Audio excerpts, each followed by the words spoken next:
50 years after Apollo, a new race for lunar dominance has erupted. But this time, SpaceX is determined to put Starship on the moon before China's rockets ever leave Earth orbit. At stake is America's future in deep space, with a single orbital propellant transfer in 2026 holding the key. If that moment fails, the balance shifts, and no one is sure which nation will set foot on lunar soil first. So what is SpaceX's real plan to win this high-stakes countdown? Inside Starship's lunar lander, the scale is unlike anything that has come before. The pressurized cabin stretches over 600 cubic meters, enough space for 4 astronauts to live and work for days on the moon, with room for scientific gear, emergency supplies, and private sleeping quarters. Early mock-up reviews with Artemis crew and NASA engineers produced a layout focused on operational flow, with direct access to the airlock, suit stowage within arm's reach, and a dedicated medical suite built to ISS standards. The overall design emphasizes a spacious interior that supports sustained surface operations. At the heart of lunar surface operations is the dedicated airlock. Unlike Apollo's single-chamber hatch, Starship's airlock is designed for high-frequency extravehicular activity cycles, supporting up to 13 airlock operations per sortie without significant loss of cabin atmosphere.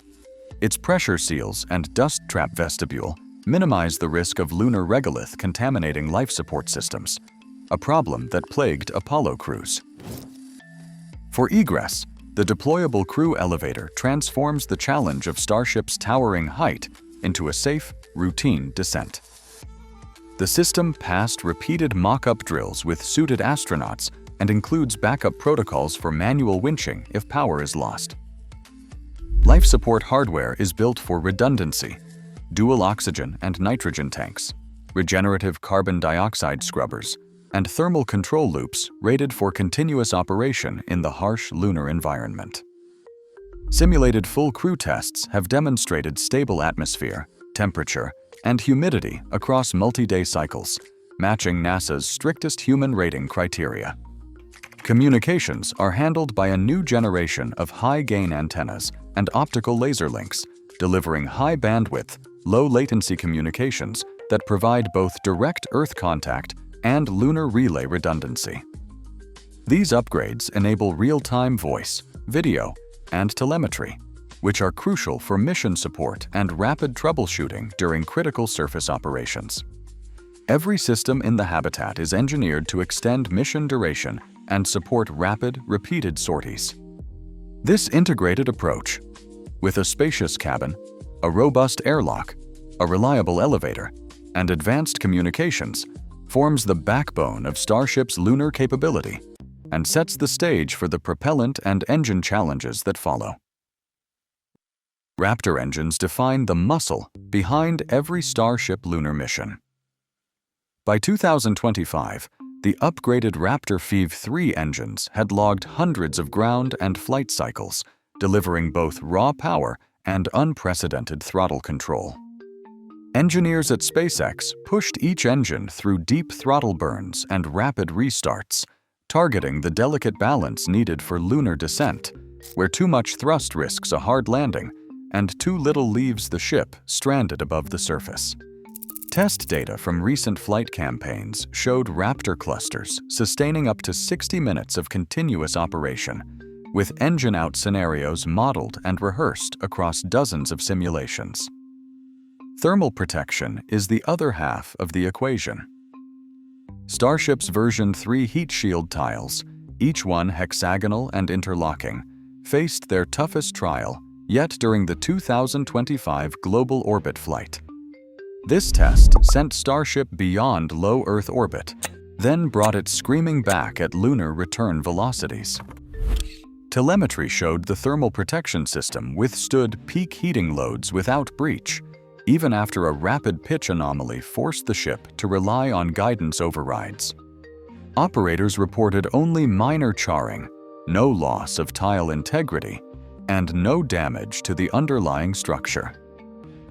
The full Artemis mission profile relies on these advances. After orbital staging and refueling, Starship fires its Raptors for translunar injection, coasts to lunar orbit, then executes a precision-powered descent. On the Moon, engine throttling and guidance systems work in tandem to set Starship down gently. When it is time to leave, those same engines ignite for ascent, pushing the crew back to lunar orbit and the waiting return vehicle. Every phase depends on the proven performance of both the propulsion and thermal systems, each test, each data point, bringing the goal of a crewed lunar landing closer within reach. Starship's path to the Moon depends on a launch tempo that once seemed impossible. By the end of 2025, SpaceX had achieved 17 successful Starship flights, with launches occurring nearly every other week from Starbase and Kennedy Space Center. Each flight fed data back into the system, tightening the feedback loop between design and reality. This relentless cadence is not just about speed, it is the foundation for building and fueling the lunar Starship on orbit. Early Artemis plans called for a complex ballet of up to 16 tanker rendezvous to fill a single lunar lander. But as test flights stacked up, engineers refined the architecture, driving the number of required tanker launches down to as few as 8. Fewer tankers mean fewer chances for something to go wrong, and less time waiting in orbit for the next piece to arrive. Operations planners track every variable: vehicle turnaround, pad availability, weather windows, and regulatory approvals. Each successful launch and recovery builds confidence, not just in the hardware, but in the team's ability to keep the rhythm going. The simplified refueling plan, powered by this rapid cadence, is what makes the Moon within reach before the decade closes. NASA's safety and mission assurance teams pore over every system, mapping a multi-class risk matrix that ranks hazards from minor glitches to catastrophic failures. At the top of the list sits propulsion. A full cluster of Raptor engines must deliver flawless performance.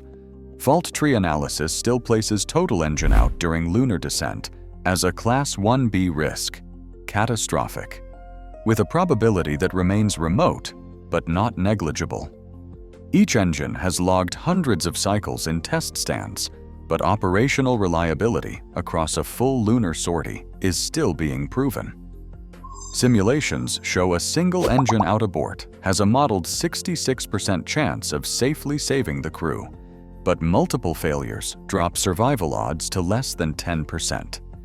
Cryogenic propellant transfer, another critical node, carries its own Class 1 risk. NASA internal memos cite a 5 to 25% chance of mission failure if a transfer line ruptures or leaks during orbital refueling. The upcoming 2026 demonstration is the program's inflection point. Without a flawless transfer, the entire human landing sequence stalls. Abort scenarios are mapped for every phase: refueling, translunar coast, lunar descent, surface stay, ascent, and rendezvous. Some abort maneuvers, like immediate ascent from the surface, are enabled by Starship's design. Others, especially during powered descent, hinge on real-time redundancy and split-second guidance. NASA's human rating certification remains conditional, with open items in system integration, extended abort validation, and deep space fault response. Every unresolved risk is tracked, debated, and weighed against the clock, as both schedule and crew safety hang in the balance. June 2026 stands as the program's line in the sand. 2 Starships, one filled with supercooled methane and oxygen, and the other nearly empty, will attempt the first full-scale ship to ship cryogenic propellant transfer in orbit. This is no routine test. the mission demands that over 100 metric tons of cryogenic propellant flow between vehicles, with minimal boil-off and zero leaks, all while both ships remain docked and stable in microgravity. Sensors track every variable: pressure, temperature, flow rate, while NASA technical monitors observe in real time, ready to halt the operation at the first sign of trouble. For NASA, this demonstration is non-negotiable. The agency has formally delayed the Starship Human Landing System critical design review until after a fully successful, independently validated transfer. The protocol is strict. SpaceX must deliver comprehensive data, and NASA's review board will not convene until every requirement is met. Internal memos and congressional testimony spell out the stakes. Without a flawless cryogenic transfer, Artemis 3 cannot proceed, and the entire lunar timeline slips further into uncertainty. As the countdown to June 2026 advances, both teams know what is at risk.